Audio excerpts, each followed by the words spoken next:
Hello, health coaches. If you can freaking believe it, we are halfway through the year. Yes, I am recording this on June 15th. Here we are, smack dab in the middle of 2021. So now is a very good time, if you haven't already, to take a look at your income and just notice what's going on there. Like, am I on track? Is this what I want to be making this year? And if so, awesome. You want to definitely celebrate that. And if not, you want to think, what can I do in the second half of this year to turn things around? Today, I'm going to share some ideas for programs that you can run online and hopefully spark some ideas for you. These are not just random ideas. These are not things that I've just seen done in the industry. In my 12 years as a health coach, I've run tons and tons and tons of online programs. And then I was thinking about them. I thought, they really fall into three categories. So let's kind of talk about that and get your wheels turning on the types of programs that you might like to create.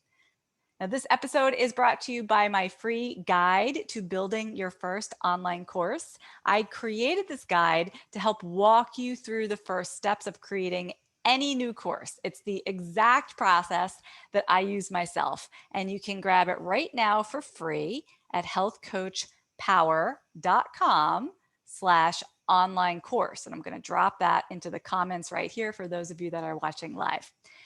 Now, before we dig into today's topic, I also need to give a quick shout out to Morgan. Hey, Morgan B. She left a 5-star review on Apple Podcasts. Morgan, I appreciate that so much. Here's what she wrote. She said, "A must for new health coaches. Amazingly valuable info here. You won't regret investing some time listening to these episodes if you're growing a health coaching practice." Morgan, thank you so much. And I completely appreciate the fact that this is an investment of your time. So when you're listening to the show or if you're here with me live, I appreciate that. And I want to make it worth your time every time. Morgan, please send your mailing address to support@healthcoachpower.com and just reference this episode, which is, oh my God, episode number 152, so that we can send you a little thank you gift. And for everybody listening, if you find this show useful, can you take a moment, leave a review on Apple Podcasts, because this is how we reach more coaches and it's what allows me to continue bringing you practical, free content every week. And who knows, maybe I will read your review on the air next time. Okay, so we are going to get into it. These are the three different types of courses that I have basically run over the course of my career. And I want to break it down for you so you can start thinking. And I would advise you, as you kind of listen to today's episode, think about, okay, what ideas do I have for this category? What ideas do I have for that category? See if you could jot down some different notes underneath each of these different types of program ideas, so that at the end you will have quite a few that you can start to suss out and figure which of these might be the best fit for me and my business right now. Okay, so the very first one that I want to talk about is maybe the most straightforward, maybe so straightforward that we don't even think about it. But the first type of course that you can create, I would call a skills transfer, or think of it like a how-to course, how to lacto ferment vegetables, how to meditate, how to start a keto diet. All right, so if you're here live with me, tell me in the comments some ideas for different how-to courses that you could potentially offer. What's something that you know how to do really well and could teach? It doesn't even have to be directly related to food or health. It could be something slightly tangential. I think I used this example last week, but Sharon, one of our coaches inside Healthy Profit University, she had mentioned that she could run a course on how to knit for its meditative qualities, right? So if you know how to knit, you might think, well, that has nothing to do with health coaching, but maybe it does. So what's something that you know how to do really well and could potentially teach other people? Now, for this kind of course, you would likely need some kind of videos. They don't have to be fancy, but some type of videos or some type of photos that show the how-to methods, right? You would probably need some kind of lists of equipment required or groceries, depending on what you're teaching. You're going to have to provide step-by-step instructions and maybe have some kind of planner or a progress tracker, right? Like what would help people actually learn the thing that you're teaching? That's what you want to think through. A course like this would also typically be probably on the shorter side, teaching one very specific skill or set of skills, right? It may or may not include personal support, but it very well could have a Facebook group or some type of online community where members could engage with each other and perhaps with you and ask questions as they go along. Now, I'm thinking with something like this, again, it depends on the topic, it depends what you're teaching, it depends on so many things, but typically you would offer something like this at a relatively lower price point and think of it as a first step, right? It's something that people might do as a first step towards working with you. And then you might upsell your members into a more comprehensive program or private coaching spots. But you know what, before you have anything created for a course like this, before you start recording videos or taking pictures of yourself doing your knitting or whatever it is, you could offer this course right away, like we talked about in last week's episode. Did you listen to that one? Because you could test this idea by selling, even today, selling a few spots and doing a very rough first run of the program. You could just do it with a series of live Zoom calls. Nothing fancy, right? See if you're able to teach the thing that you want to teach, see how it's received. You learn so much from going through that process. I would definitely consider doing it in that sort of down and dirty, rough way first, and then getting polished with all of your materials. So that is a skills transfer kind of online program. Let's move on to another idea for you. This is more, number 2 is more of a protocol-based program where you're going to take participants through a defined experience together. And the very best example I have of this would be running some type of detox or cleanse, where you're saying, here's what we're going to do, here's what we're going to eat, here's what we're not going to eat. This is the protocol essentially. But it wouldn't necessarily have to be a detox. It could be something like 30 days of going gluten-free, where again, you're going to provide like, here's what we're going to do, here's what we're not going to do, here's what we're going to eat, here's what we're not going to eat, that sort of thing. And we're going to follow this protocol for X period of time. So again, tell me in the comments if you've had ideas for programs like this, something where you define an experience, whatever it is, and lead people through it. And it doesn't have to be about food. I realize that those examples I just gave were all about food, but it could be something, again, that has to do with yoga or has to do with meditation. But again, there's a path that you've created and you're going to lead people through that path. Or if you've already done a detox, a cleanse, or something like that, again, tell me in the comments. I feel like this is probably the most popular form of online programs. And when we think of online programs, a lot of the times we're thinking of something like this, even though it's just one type of program that you can run. So again, when we're talking about a detox, we're talking about something that follows a protocol, these types of programs are usually more on the shorter side, because how long can you really expect somebody to follow a given protocol, right? A program like this usually has, in terms of materials, some type of manual or a guide or something that explains the protocol. It might include recipes, it might include other types of support resources. Sometimes you'll do a kickoff call in the beginning, weekly calls for support, maybe a wrap-up call at the end for the whole group. And for this type of program, I find that having an online community, like a private Facebook group, to be very, very important. So I wouldn't skip that. But again, you might be thinking of this in terms of like, okay, I'm going to have this big group of people, I'm going to run a detox. You don't need a big group of people to get a program like this started. You could even run this type of program one-on-one or with a very small group, 2 or 3 people. Same idea. test it first. Do it in a very rough way. You want to make sure that however you've defined this protocol that you've put together, that it's easy to understand and it's easy for them to implement. Much better to find that out with a small group or a couple one-on-one people than to have, 300 people sign up for your detox, which would be amazing, but that's not when you would want to find out that there is something confusing about the protocol that you've put together. You hear what I'm saying? Okay. I used to run a 21-day detox for many years of my health coaching business, and that definitely fit into this category. And it was funny because when I started, I had this really, really basic Word document. That's all that it was. That was my manual for the program. I thought it was very, very clear, but my participants had so many questions. So every time they had questions, I would answer them, and then I would update the manual to include that information. And then every time I ran the program, I would get more questions, and I would update the manual. And by the end, I think I had the most comprehensive, any question that you could ask is already answered manual that ever existed. I developed this huge recipe book along the way. But I guess my point is, I never could have done any of that on my own, out of my own head in the beginning.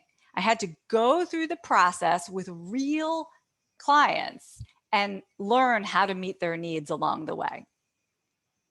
So those are our first two categories. And then finally, the other category of online program that I want to talk about would be something that is meant to replace or something that is meant as an alternative to standard one-on-one coaching.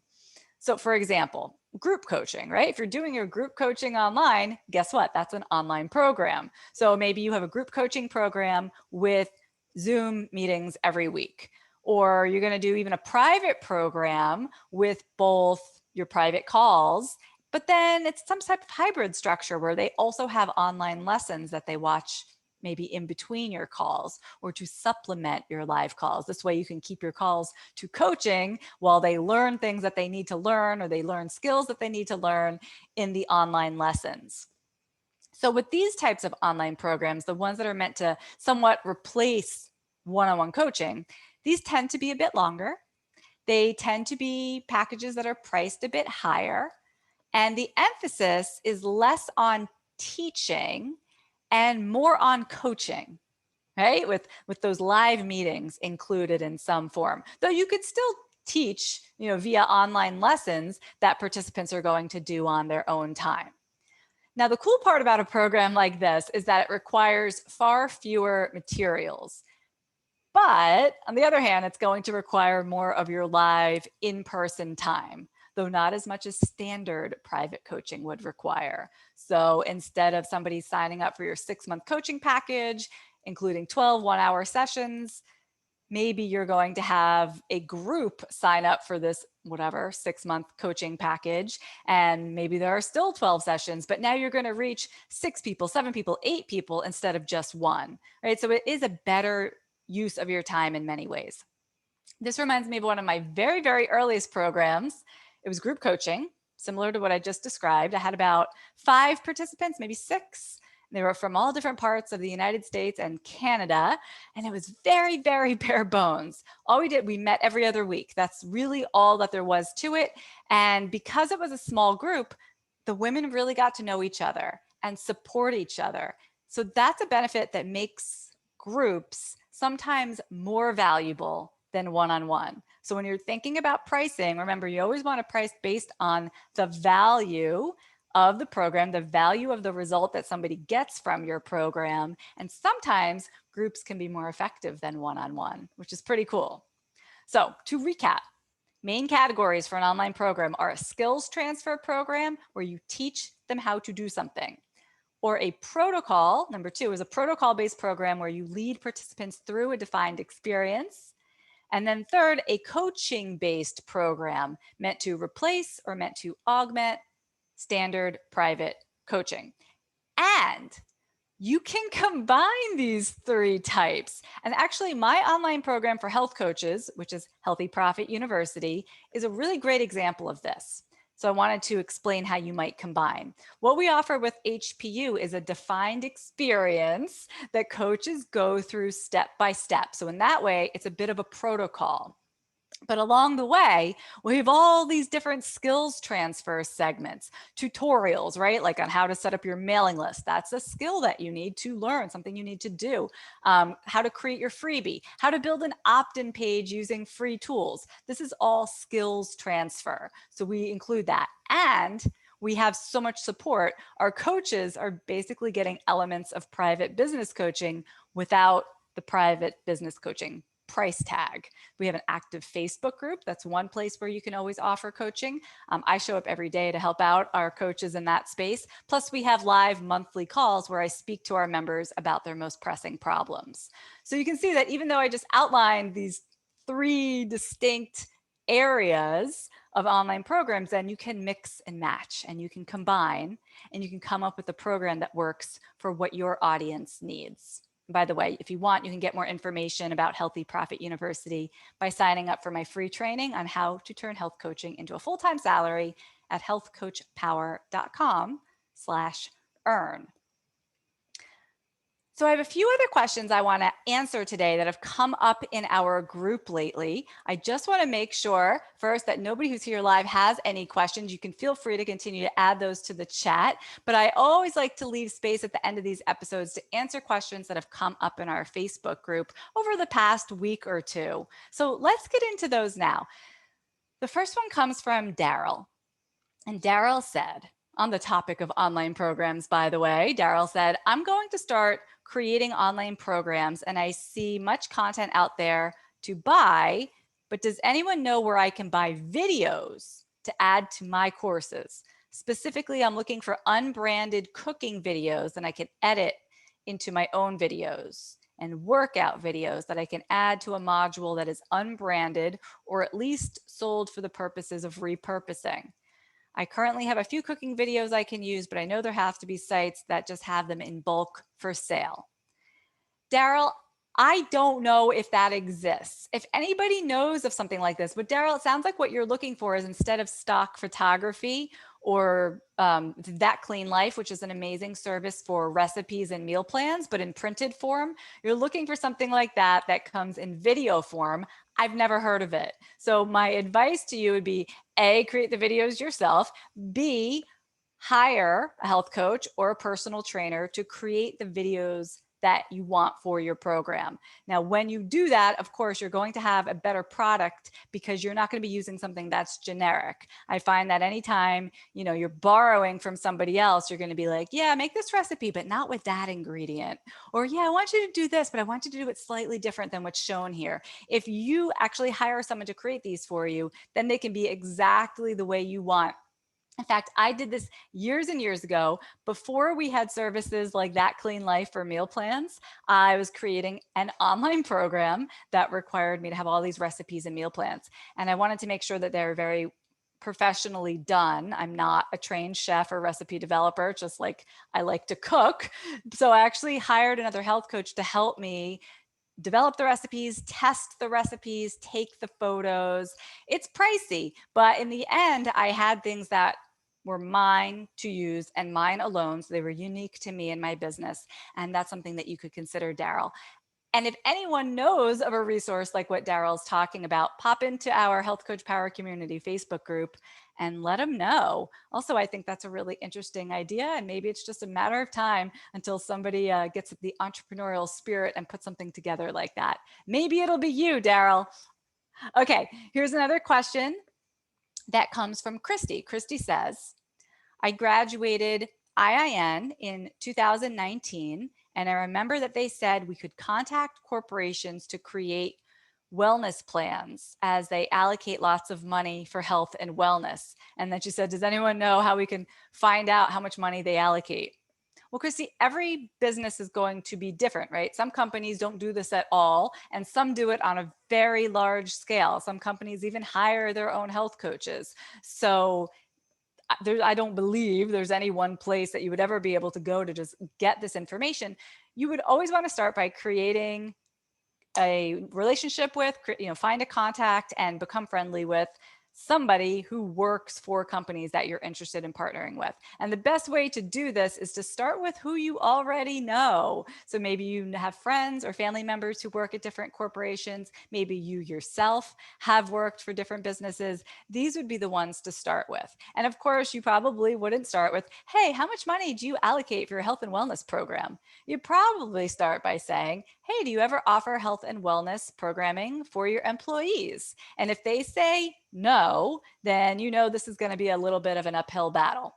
But if they say, why, yes, we do, then you could say, oh, tell me more about that. I'd love to see how I could help you guys out. And then you're in a conversation.